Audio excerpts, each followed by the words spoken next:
ఫిబ్రవరి 16 నుండి రాత్రి 7:30 మీ ఈటీవీలో.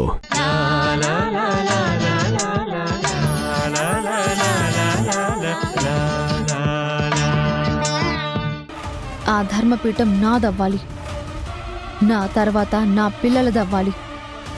నీ కూతురికి ఇంటి కోడలయ్యే అర్హత ఉండనివ్వను. తన రాతని నేను మారుస్తాను.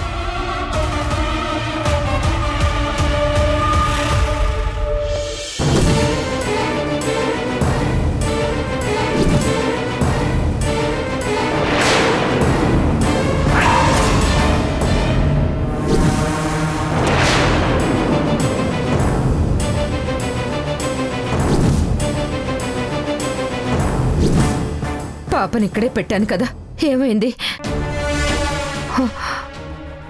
పొరపాటున ఆ పాప ఎవరికంటైనా పడినా ఆ పాప బ్రతికే ఉందని తెలిసినా ఆ పాప ప్రాణాలకే ప్రమాదం. ఊరుకోమ్మా, నా తల్లివి కదా. ఇక నుంచి నేనే నీకు అమ్మని. నిన్ను కంటికి రెప్పలా చూసుకుంటాను. ఏమండి, పాపను ఎందుకు తీసుకున్నారు? దైవం ఇచ్చిందని నువ్వంటున్నావు, అదే దైవం ఆ తల్లికి అప్పగించమని చెప్తుంది అని నేనంటున్నాను.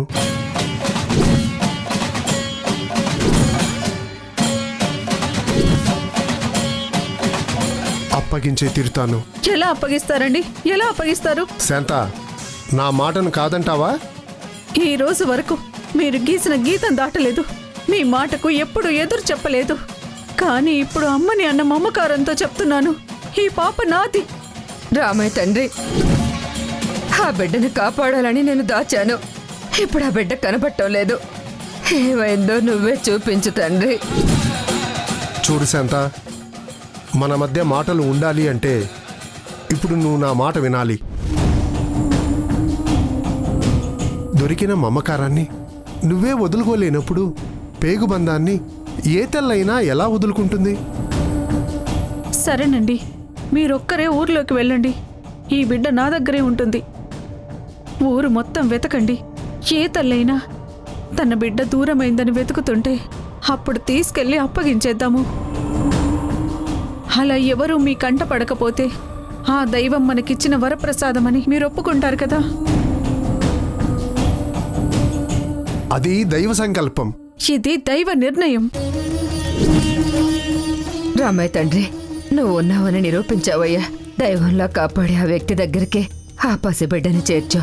ఇక నుండి వేళ బిడ్డగానే పెరుగుతుంది. ఈ నిజాన్ని నేను ఎవ్వరికీ తెలియకుండా దాస్తాను. అలాగే ఏ తల్లికి కన్నదో తెలీదు. ఈ బిడ్డ మనింట పెరగాలని ఆ రాముడే రాశాడు. ఆ రాతని మీరెలా మారుస్తారండి?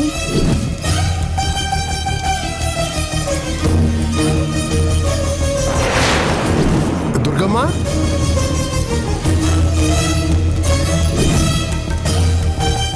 దుర్గమ్మ, సమయానికి కనిపించావు. ఈ ఊర్లో అందరికీ పురుళ్ళు పోసేది నువ్వే కదా. ఈరోజు ఎవరికైనా పురుడు పోసావా? ఎందుకు బాబు అలా అడుగుతున్నారు? పూల జంగిడిలో ఒక పసిపాప పడింది. ఎక్కడి నుంచి వచ్చిందో ఏ తెల్లి కన్నదో తెలియట్లేదు. నీకు తెలిస్తే చెప్పు, ఈ బిడ్డని ఆ తల్లి దగ్గరికి చేరుస్తాను. ఈరోజు దాక్షాయణమ్మ తప్ప ఇంకెవరూ పురుడు పోసుకోలేదు బాబు. ఆ తల్లి కన్నబిడ్డ ఆ ఇంట్లోనే ఉంది బాబు. మరి ఈ పాప? దేవుణ్ణి మీరు కోరుకున్నది అదే కదా. ఆ దేవుడే కరుణించి మీకిచ్చాడు. ఎవరి దగ్గరకు ఎవరిని చేర్చాలో ఆ తండ్రికి తెలుసు. మీ బిడ్డగానే పెంచుకోండి. ఈ సంగతి ఎవరికి చెప్పకండి. ఆ దైవ నిర్ణయం అదే అయితే పాటించడం నా విధి. బాబు, ఇంకొక విషయం. మన దాక్షాయణమ్మ ఆడపిల్లకు జన్మనిచ్చి ఆ దేవుడి దగ్గరకు వెళ్ళిపోయారు. ఈ మాట తమకు చెప్పడానికే వచ్చాను బాబు.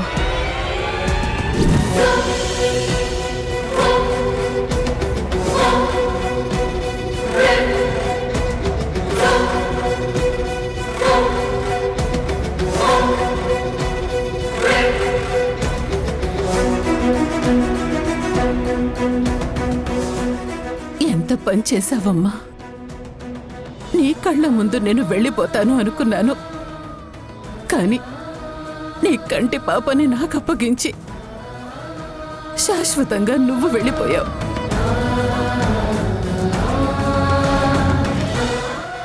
బాధని భరిస్తూ నేను బతకలేను. కానీ బతకాలి.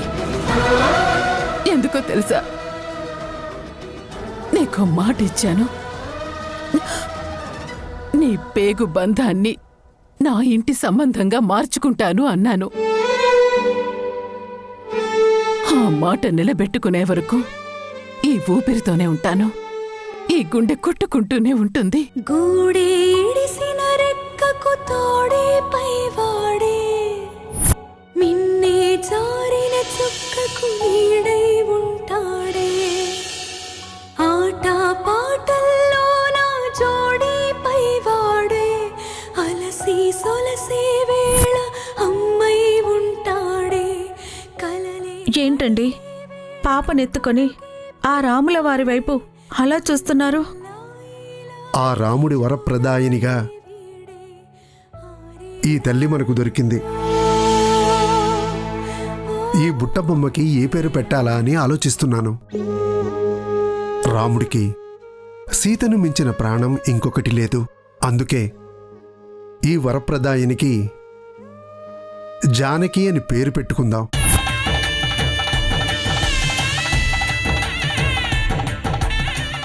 ఆ జనకుడికి సీతలాగా ఈ దాసుడికి ఈ జానకి.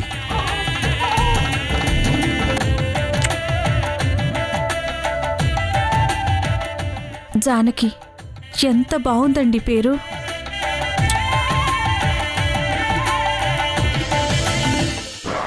అత్తయ్య, మీకు చెప్పేంతటి వాణ్ణి కాదు, కానీ ఒకటి ఆలోచించండి.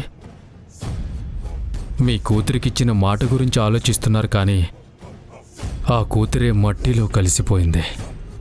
కానీ తన రక్తాన్ని తనకిచ్చామని ఆదిత్య అడగడని నమ్మకమేముంది? అవునమ్మా, మన ఇంటి దీపమే వెళ్ళిపోయాక పాపతో పనే ఉంది. ఈ రక్తం మన ఇంటి మనిషి ఎలా అవుతుంది? అందుకే పాపని తండ్రి దగ్గరికి పంపించడం మంచిదని నా ఉద్దేశం. ఏంటమ్మా అలా మాట్లాడుతున్నారు? చిన్నమ్మ వెళ్ళిపోతూ ఏం మాట తీసుకుందో మీ అందరికీ తెలుసు కదా. మరి ఇప్పుడు ఆ మాట ఎలా తప్పుతారు? మాట తీసుకున్న నా చెల్లెలే అందరికీ అన్యాయం చేసి వెళ్ళిపోయింది. తనే మట్టిలో కలిసిపోయాక మాట శాశ్వతంగా ఉండిపోతుందా? ఉండిపోతుంది.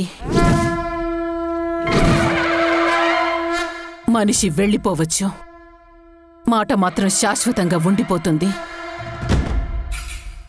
అందుకే తన ఊపిరి ఆగిపోతున్న సమయంలో నేనిచ్చిన మాట నిలబెట్టుకుంటాను అని నమ్మకంతో అడిగింది.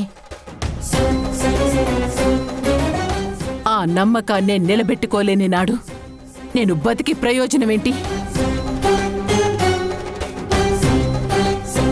ఈ పాపని ఎవ్వరికీ అప్పగించే ప్రసక్తే లేదు. తన తల్లి ఇంటి పేరుతో పెరిగినా నా ఇంటి పేరుతో మార్చుకుని ఈ ఇంటి కోడల్ని చేసుకునే వరకు నేను ఈ తల్లిని కంటికి రెప్పలా కాపాడుకుంటూనే ఉంటాను.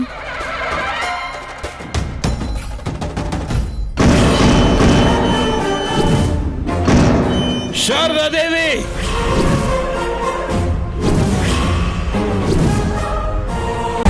శివంగిలా మారి తనకి జరిగిన అన్యాయానికి బదులు చెప్పబోతున్న దేవికను తప్పక చూడండి.